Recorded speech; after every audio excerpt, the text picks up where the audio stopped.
Mary is a Jungian astrologer, but she's also an Egyptologist. And she has more than 20 years' experience with psychology and metaphysics and world mythologies.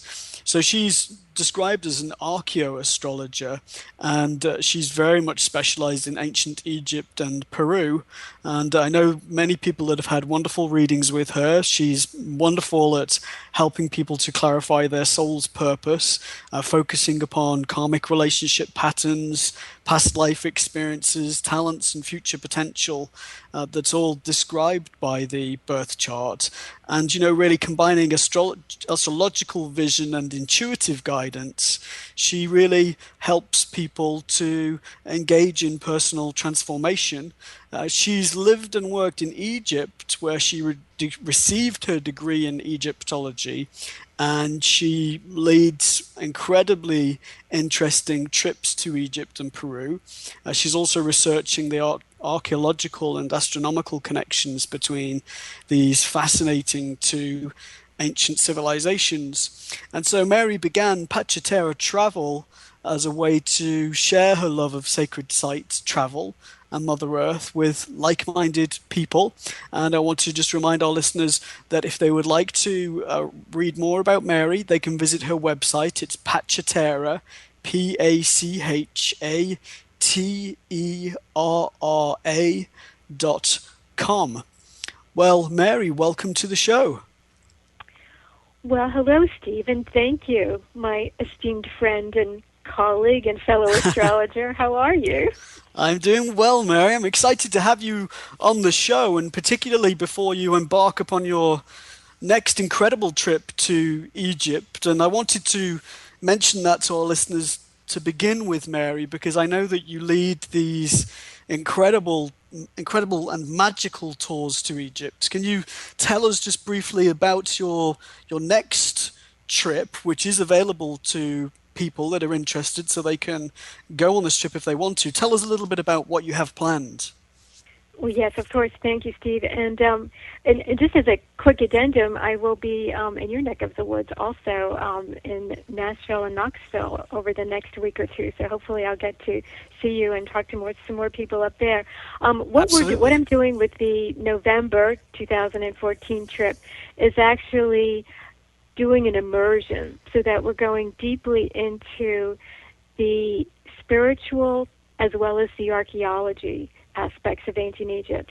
And I've amended the normal 14-day tour with a cruise and everything, so that people can actually come and spend a full 9 days just in Luxor and Abydos, because I've had a lot of special requests for that over the past few years. And this is a great time to be in Egypt for two reasons. One, there's no crowds. It's, the tourism is low, which is, not great for the Egyptian side of things, but for us who want to do work specifically in certain sites and temples, it's pretty much wide open right now. And also, due to the same factor as it is not being overrun with tourists, there's a reduced cost aspect, which makes it very attractive to most people right now. So, getting that little blurb out of the way, what we're doing in this particular trip is going for 11/11. We'll be in Cairo at the Sphinx and the Pyramids for November the 11th, and then we're moving on to Luxor and Abydos and doing a full, I call it the immersion journey. Some people call it initiation. To me, it's an immersion, because we really are deeply part of the matrix of ancient Egypt, as well as focused on the culture and the aspects of what's going on in terms of how the people live. And it's a cultural, we live on the West Bank, and we stay and go back and forth between the East Bank and the West Bank of the Nile. I have a house there, so people get to actually use that space as meditation with the Blue Lotus. So it's kind of a multi-dimensional, faceted tour, and really, if people want more information, they could go to my website, as you said, at pachitera.com, or they can just email me, Mary Lomando, and they can find everything they need to know.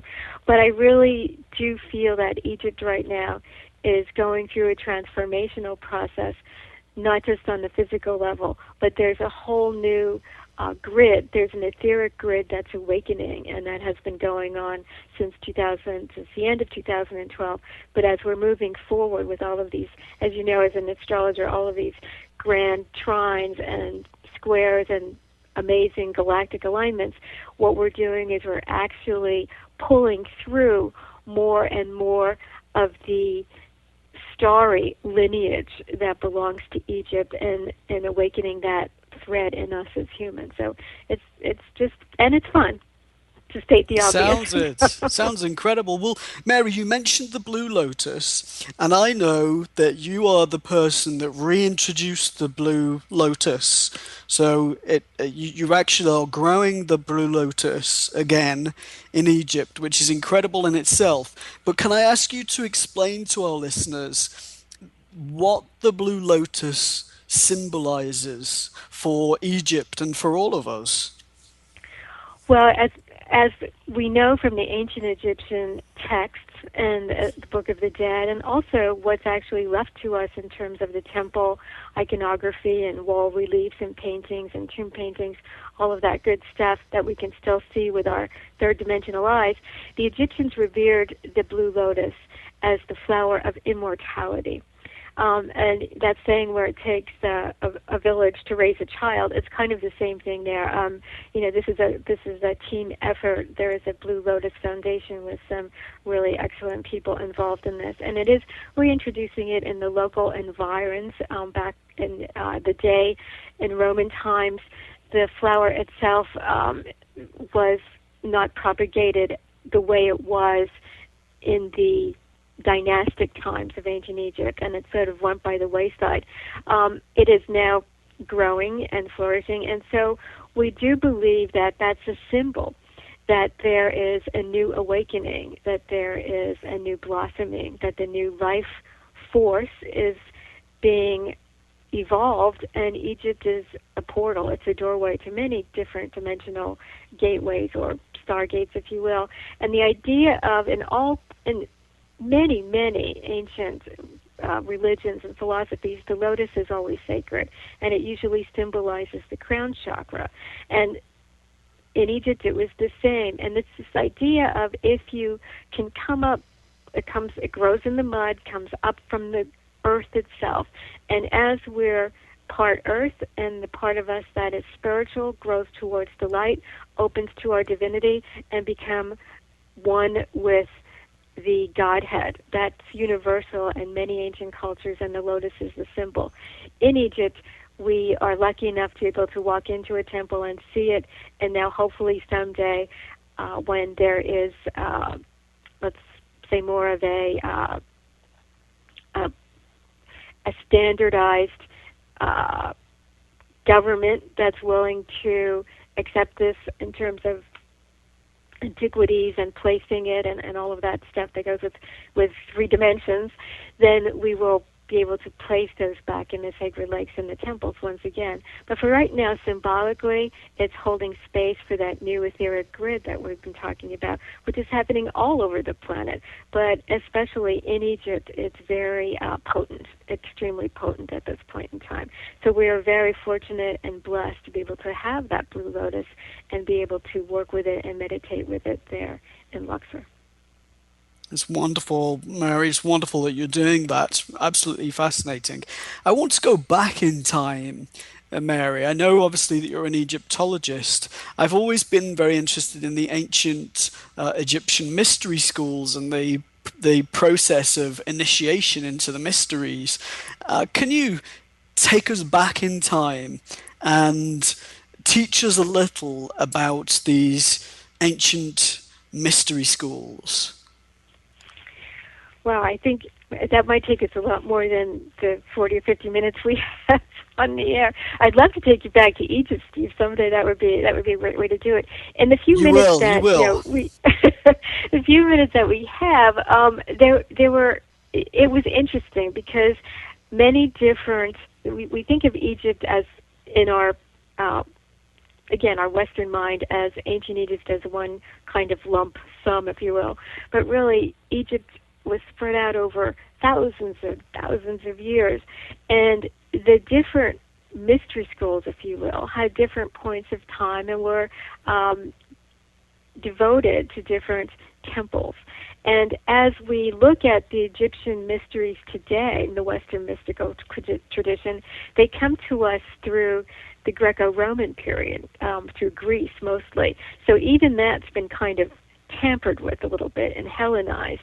The ancient Egyptian mysteries, as the Egyptians knew it, probably come to us through Atlantis. And as we know, these epochs that we talk about are so far back in time that there really is no written documentation of this, and there's a lot of channeled information, there's a lot of esoteric information, but the idea of what a particular initiation was, no one really knows. I would assume that the closest we would get to it, even after years of study, is knowing that at some point that the initiates did go into the Great Pyramid of Giza, and that was considered very important in terms of overcoming death and becoming this idea of an immortal, light-bodied being. We see remnants of this even into Christian times when we talk about the resurrection of Jesus the Christ. There are so many parallels with the ancient Egyptian mystery schools and early Gnosticism and Christianity that we could go on and on just talking about that. But the idea, the most important thing in ancient Egypt was this idea of the raw material, if you will, of the human. Let's call it that lotus seed in the mud. It's this idea of you come and you grow and you evolve, and through a transformational process of spending many years attached to a particular temple or a particular deity with a masterful teacher who showed you the way and guided you through the ranks, through sheer self-discipline and trial and error and the willingness of the spirit and the heart to open, something flowered, something woke up, and that was the individual coming forth into the light. Now, most of the time that took years, and in some cases is lifetimes before that would actually be completed. Again, one of the things that's very interesting about being able to physically go into Egypt is usually an individual can somehow access past life information and individually retrace their steps. I call it opening the Hall of Records. I mean, most of us have past life remembrances or we've been through regressions, and so we've kind of put together our own story in terms of past lives by the time we get to this stage of the game, because I'm sure most of your listeners are pretty well are familiar with metaphysical principles and different readings and past life information and so forth. So this idea is we're looking at two things. One is that the ancient Egyptians had a very prescribed method of doing it, very sacred, very hierarchical. It's like there was stages, and we see that even now in modern day Freemasonry. You don't go from stage 0 to 33. There are ways and means and ranks and initiations to pass to get to those. Now, in our modern, everyday spiritual world, we don't have many of us, I should say. There are a few who do have the prescribed ranks and the rituals and the initiations depending on the orders that they belong to. But for most mainstream people, we are going by this really pretty much on our own steam. And so the best guide is to keep an open heart and to just really follow your intuition and to see where your interest lies in terms of a pathway. And if people are interested in ancient Egypt, there are many books written and so many different ways to go. I have a lot of students who find that they become interested in ancient Egypt and the magical initiation world through the goddess Isis and through reading books by Dion Fortune or getting into it through alchemy or astrology. Everyone's path is different, but one of the things I like to say to students when they start is that pretty much anything that you're studying in the Western magical tradition comes from ancient Egypt. Interesting. It's very, very interesting. I want to ask you, Mary, about the library in Alexandria. So we hear these stories of this incredible library that contained an enormous amount of information relating to metaphysics. Can you tell us a little bit about the library and what happened to that knowledge? Well, again, it was an amazing place. Sometimes I like to go back in my own, inner hall of records and kind of fantasize about walking around through those arcane halls of the Library of Alexandria. I think I probably did spend some time there. But the idea is that there was a movement after Alexander the Great died, and Ptolemy, his general, who inherited Egypt as his part of the empire that was divided up on Alexander's deathbed. And the Library of Alexandria was built not only to house what was the most important texts and writings of all the Egyptian culture that they had up until that time, but also Ptolemy gathered books from all over the empire. And remember that Alexander had conquered all the way to India. And so they were gathering texts from Greece, from Iran, Persia. They were gathering books as far east as India. The idea was to make Alexandria a learning center of the world, a capital of the world, and that's what the lighthouse symbolized. Remember the ancient Egyptian idea of coming forth into light. Light equals knowledge. And so Ptolemy prided himself on being this gatherer of this knowledge, and he started the school there at the library, and it was very much modeled on the Greek philosophers who had who those particular generals of Alexander had studied with Socrates and Plato and so forth. So the arcane school of Alexandria was famous throughout the known world at that time, and people came from all over. They had Hasidic scholars and many, many different people studying there. And the idea was it was an ecumenical council of people. It just wasn't one nationality or one brand of knowledge. It was universal.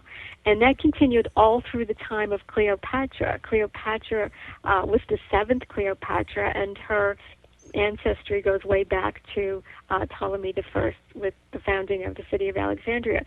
So we're looking at literary heritage that was esoteric, spiritual, and historical all at the same time. And the closest we would probably come to it today would either be the Vatican Library or the Library of Congress in Washington, D.C. But it was vast, and it was a huge academia universal light. There were many reasons why it was not allowed to continue on after a certain period of time. There was major rifts between the Christians and the Platonic scholars in Alexandria, and mainly the Christians were not really, they believed that the library was a pagan institution and shouldn't be allowed to exist. And so the scholars were persecuted, in particular Hypatia, who was a very renowned woman scholar, Hmm. astronomer, and scientist of the time, was put to death very brutally. And so little by little, the door closed. Always in great periods of enlightenment, there's a huge window that opens so that humanity can make that leap, much like the window that's open right now in the 21st century of humankind. But what happens is that the shadow comes in, and it is all about ignorance and fanaticism and making their way the only way. And unfortunately, the Great Library of Alexandria did not survive what happened during the changeover from the time of, called the procession of the equinoxes, from the age of Aries into the age of Pisces. Now, they say during the time of Cleopatra, Julius Caesar had some naval battle going on in the port there, and that some of the library caught fire and burned. But the idea was that it wasn't all systematically wiped out in one fell swoop. It took time for it to degenerate in a sense, where it wasn't actually the texts that were burned and destroyed. It was the scholars that had to go underground and had to take their teachings elsewhere. Nowadays, about 4 or 5 years ago, the government of Egypt built the Antiquities Department under the auspices of Dr. Zahi Hawass, built an amazingly beautiful new library, pretty much devoted to the same principles. But unfortunately, the revolution in 2011 kind of put a lid on some of it. We're, always looking optimistically at the future, and where that library once stood, the new library stands again. So again, that is a very hopeful sign for the future. Mary, for those of our listeners that like to read, that like to research and delve into these fascinating sources of information, what's the closest we can get nowadays to the kind of material that would have been available or stored in the library in Alexandria? Do you have any recommendations for us? Well, I think, I'm a little prejudiced in this. I say go back to the classics and read the authors that were writing about this when Egypt was new. People like Wallace Budge, and there are that beautiful book by Doreo called The Emerald Tablets of Thoth, if you want an idea of how the ancient Egyptians and dynastic Alexandrians actually taught. They taught in parables with some very unique language. Another book that I always like to go back to, which is kind of like my textbook for all things, is called The Secret Teachings of All Ages by Manly Hall. Oh, Now, when we yes. talk to you must know that book as well, Steve. What an amazing man! What an amazing man! He's one of those people that you would choose, isn't he? That if you really could have dinner with somebody that's no longer here, he's one of those people that would be high on the list. Exactly, and as people are getting into their own research, it's like if you pick out someone like that, and then you look at someone who's classic and noteworthy for the work and the research that they did, then there's a long list of footnotes and collaborators, and you can index all that from reading one book. You can find out where your interest lies. I'm pretty much of that Alexandrian method of teaching. I don't really like to tell people too much about what to do, but the idea is there if you're looking for something. That's part of your quest. That's part of the initiation, is to follow your path. But in modern day, writers who are excellent in terms of piecing together some of these ancient wisdoms are people like John Anthony West, who's brilliant and written all about the sacred science of ancient Egypt, the symbolist theory. There are so many books on Egypt. It's like, looking at pebbles of sand on the beach. You can start anywhere and just keep going. But depending on what your interest is, if people are interested in the alignment of the Great Pyramids and the astronomy of the cycles, and someone like Robert Bauval, a modern-day writer, is really good, and start with his Orion Mystery. There's many, many places to look for information on Egypt. The idea of and you probably know more about this than I do, researching the alchemical side of Egypt, you want to look into the Gnostic writers and some of the more Platonic Greek writers, and some of that takes you into books written in the Middle Ages. So it depends on how intense somebody's research nose is and how deep they want to go with it. But I'm happy to, again, if anybody emails me or finds me on Facebook or goes to my website, I'm happy to answer any and all questions pertaining to book lists about Egypt and all kinds of things. Usually if I'm teaching a class, it takes about a week to assemble a bibliography because there's just so many fascinating books about Egypt. Amazing place, incredible place. Well, tell us, Mary, how does Thoth fit into all of this? We hear the name Thoth so frequently. Where does Thoth fit in? Who is Thoth? Well, Thoth is the Egyptian god of wisdom, writing, and all things magical in terms of written work. So when we think of the hieroglyphs, we think of on one level, a very third-dimensional notation of characters denoting Egyptian ideas, like we have letters in an alphabet.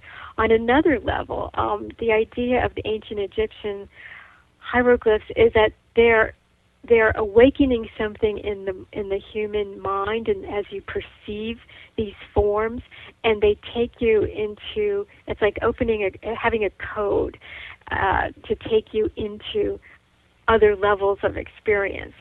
And sometimes I've seen people stand in front of the hieroglyphs in Egypt, either on an obelisk or a wall or something, and get totally mesmerized. Thoth is the one who is purported to be the inventor of that language. Now, Thoth, as an ancient Egyptian archetypal netter or god, is also associated with astrology. He's associated with numbers, anything that comes along the science of mathematics.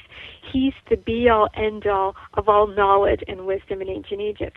Some people believe that Thoth was a real being, that he actually was a physical incarnation on the planet who had come from Atlantis, and that he was, it comes to us as kind of a legend that he was instrumental in bringing a codified field of literature, language, and learning into Egypt from the civilization of Atlantis. Now, you can look at it that way. Some people think that Thoth is a being from another planet. Some people think that it is an age-old title, that it was a priesthood, that you inherited the title Thoth, and that Imhotep, the original Grand Vizier back in Third Dynasty Egypt, who is the one who built the first pyramid in Egypt, the stepped pyramid, that he was associated or synonymous with Thoth. Now, we can look at this many different ways. That's the great thing about Egypt. Everywhere you look in Egypt, there is a mystery. It's like, there's no stone unturned when it comes to finding mysteries. So whichever way we look at it, the Thoth is all about language, mathematics, higher mind information, and how it relates to the human condition. He has whole temples ascribed to his works, specifically the main one in Edfu talks about 9 books that were written and ascribed to Thoth. So we're looking at him in terms of the father of alchemy, the father of writing, and the father of magic, and that's just 3 of the titles. We can go on and on. I mean, if there's anything specific that you'd like, or you think maybe your listeners would like to know, I'd be happy to pick up on one specific.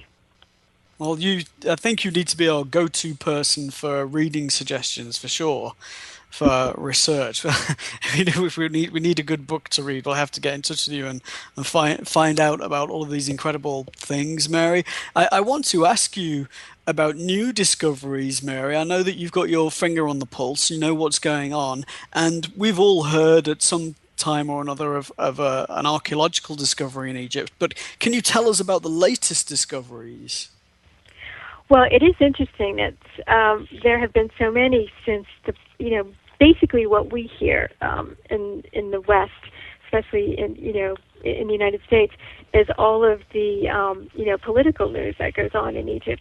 But interestingly enough, since the revolution, there have been more and more discoveries made because the archaeologists have had much more time and the freedom to go in there and kind of look around and excavate in places. There have been, especially in Abydos, entirely amazing discoveries going on. In fact, this year, they found a whole new pharaonic dynasty that they weren't sure even existed, and it's now confirmed. Pretty much during the middle period of Egypt, they had pharaohs who were living in the environment of Abydos as secondary rulers, while the Hyksos, who were invaders in the north, ruled from the northern part of Egypt. And it was kind of like a rebellion going on in the south until they finally overthrew the invaders in the 17th 18th dynasty. However, this dynasty in Abydos that was just found is considered second intermediate, which is like 15th dynasty, and no one really knew who these pharaohs were. And suddenly, a few months ago, the University of Pennsylvania, I believe, started to excavate tombs where they re-excavate, where they knew who was buried, and they found some subsidiary tombs where they had never had any idea at all for burials. So it was really exciting on that level. Also, there are places on the West Bank that were excavated many years ago and then kind of, written up, and the archaeologists moved on. Now they're finding that underneath some of those tombs, especially the 18th dynasty tombs connected to the reigns of Hatshepsut and Thutmose III, they are finding tombs below those tombs that are, actually containing grave goods and mummies and things that haven't been seen in Egypt in a long time. So if you're interested in archaeology, it's extremely fascinating. Where my house is, I live pretty much on the West Bank in Luxor, close to all of the archaeological excavations going on, and within a stone's throw, I mean, there's like 4 or 5 concessions, and as you walk down the street going to the grocery store, you can see people digging and working and, finding stuff. It's incredible. It reminds me of the old days when Carter was in Egypt, and people were just all over the West Bank doing lots of things, excavation-wise, where for many years the excavations were pretty rigidly controlled, so there wasn't a lot of overt activity.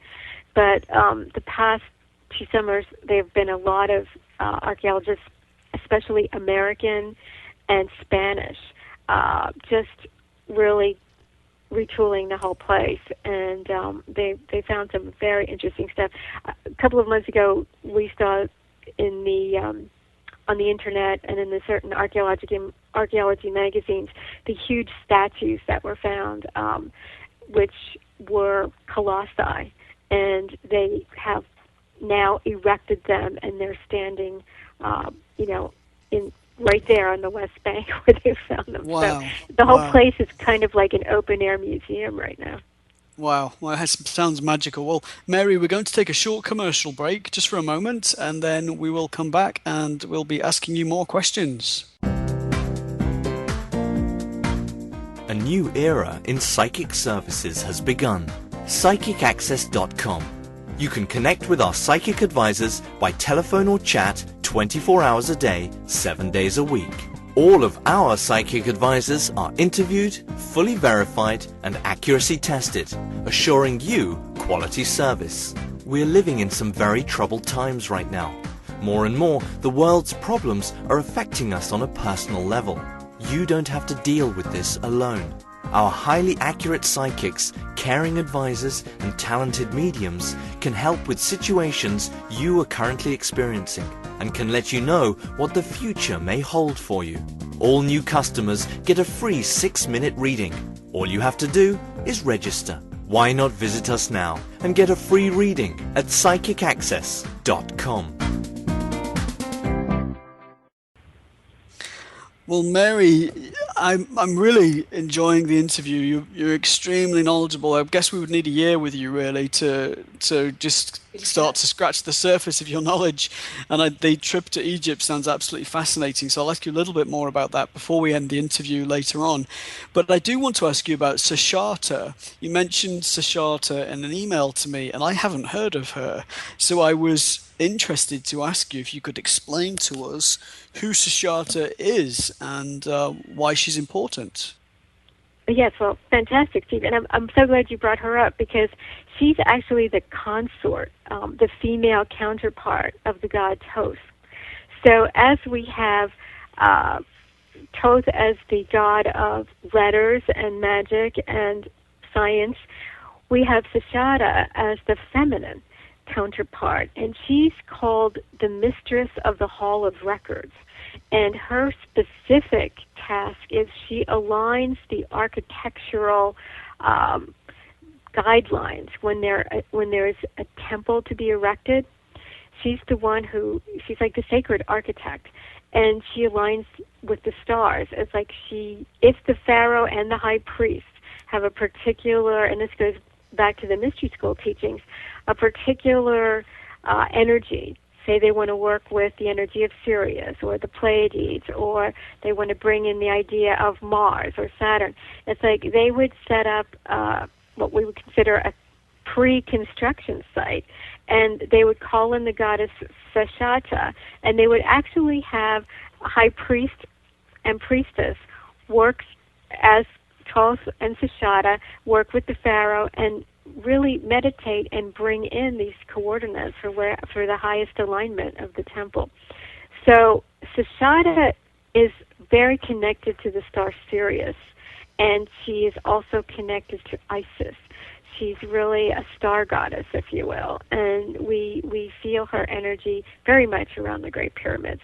She's, again, depicted in every temple, and usually all throughout Egypt, wherever you see Sashata, there's something about it being connected to a specific teaching that had to do with an initiation or a mystery school or something that was having to do with astronomy or astrology. I love Sashata, and she's this time of the year in the ancient Egyptian calendar. The calendar that had to do with the star Sirius. We know that the Nile rose, and when the Nile rose in ancient Egypt, it was considered the new year. So Sothis as Isis, Sashata, all of these different names for the archetypal idea that as the stars were important to Earth, as above, so below, that the temples in Egypt, the energy, the actual, physical, tangible energy of the temples rose and fell with this idea of the Nile. And certain temples were only, parts of certain temples were only used when the Nile would rise during the new year.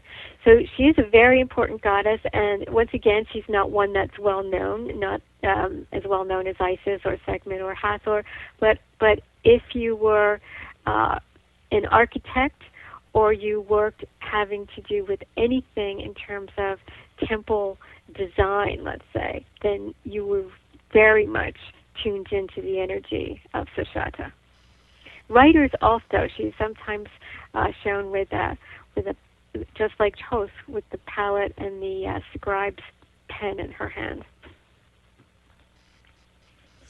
I've taken people to Edfu, actually, and there's a little alcove in Edfu Temple where you can go and see a beautiful depiction of her on the wall. And it's kind of like people, kind of sneak in there and say a quick meditation and just kind of, feel the energy and then leave again. But it really is sort of your own little private moment there with Sashata. I love those little moments in Egypt. Well, Mary, can you also tell us a little bit about the use of alchemy in ancient Egypt? Well, yes, all of ancient Egypt, pretty much the name Egypt as we know it, the ancient land called Kemet, was all about alchemy. And in fact, the word alchemy comes from the name for ancient Egypt, which was Kemet. And the Egyptians believed, rightly so, as above, so below, and that their version of reality was not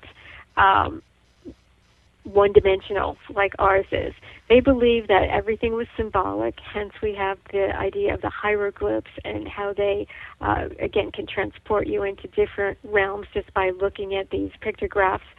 The idea of alchemy in Egypt was, let's take the temple, because it was widespread. An example of the temple, they would use stone. We already talked about the architecture being aligned with the stars. The different types of stone they would use. Stone carries properties. What they wanted to induce in the celebrant of these mysteries would be etched in the stones. They would use sound. They would use smells. They would use color. We think of ancient Egypt as kind of like the sandstone color of the temples, which it is now after thousands and thousands of years, but everything was colored and painted. The actual temples were brilliant colored. Nothing was sandstone like it is today. They were all painted. So we're looking at the beginnings of what we consider magic or alchemy and the healing process and all of that. It came from a very high level. They're talking about the transmutation of matter. Their alchemy is actually physics.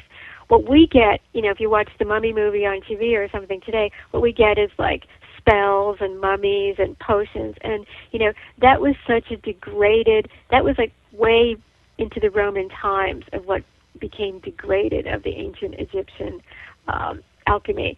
The beginnings of it were the Great Pyramids and the Sphinx and these ideas of these great masterful beings who had this high enlightened knowledge at pretty much the beginning of recorded time. Where did that come from, and how did they get it? Once again, that's one of the major mysteries of Egypt. Whether you look at it as, men came, gods who walked in from the west and settled in Egypt, or you think of it as people came in from the skies and settled Egypt, or it was just that these ancient Egyptians were perceptive and intuitive and highly motivated enough to bring in some very potent information during this window of time.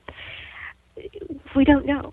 No one really knows. But the idea was that you can't argue with it. It was there, to the point that the Greeks came in droves when they could towards the end of the New Kingdom into Greco-Roman times, just so that they could sit at the feet of the Egyptians and learn all of this. I mean, we're looking at it 5, 6, 7,000 years later, but during the time period where, let's call it, the alchemy was an ongoing thing, we've got Greek scholars, we have Middle Eastern, Persian, Iranian, we have people from all over the known world coming into Egypt, and especially to Heliopolis, which was the city of the sun, the great temple at Heliopolis, to study and know these secrets. And that was the thing about Egypt. The Egyptian priesthood said, you can come, we don't turn anybody away, but you have to prove yourself. Like, we're not going to, it's not pearls before swine. You have to prove that you're worthy of the knowledge. Your heart has to be as light as a feather to be able to perceive this knowledge. Hence the idea of the initiations. They didn't initiate you just to make your life difficult. They did it to prove that you were no longer connected to the third dimensional world. In other words, greed and jealousy and all of the vices of being human would not hold you back or hinder you from your search and your quest for enlightenment. And basically, that's still any religion that doesn't teach that is really not spiritual. It's just about greed and holding people back. If you teach people that there is growth and heart, and through that you attain wisdom and enlightenment, well, then I think you're worthy to call yourself a religion or a spiritual practice.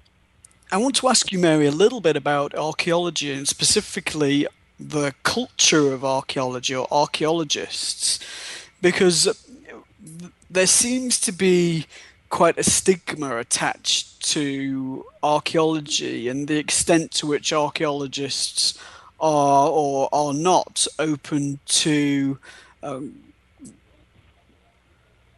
how can I put it, the possibilities of The our alternative theories. origins. Sorry, Mary. Yeah, are I think I just paraphrased you there, but how orthodox archaeologists are not open to some of the more alternative theories.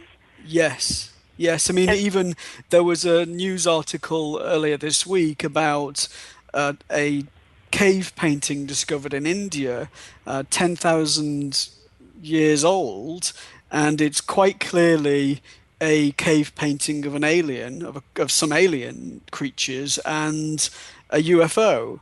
hmm And archaeologists are baffled by this, but anybody that looks at the cave painting would say, well, this is pretty obvious.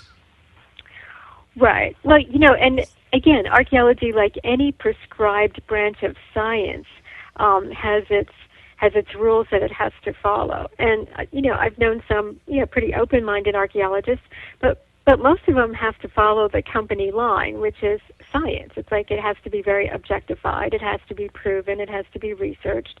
And if you fall out of line, if you color outside the lines, you fall out of grace with the powers that be, which means that you don't get recognized, you don't get published, you don't get recognized by the authority figures that are the head of that particular branch of science.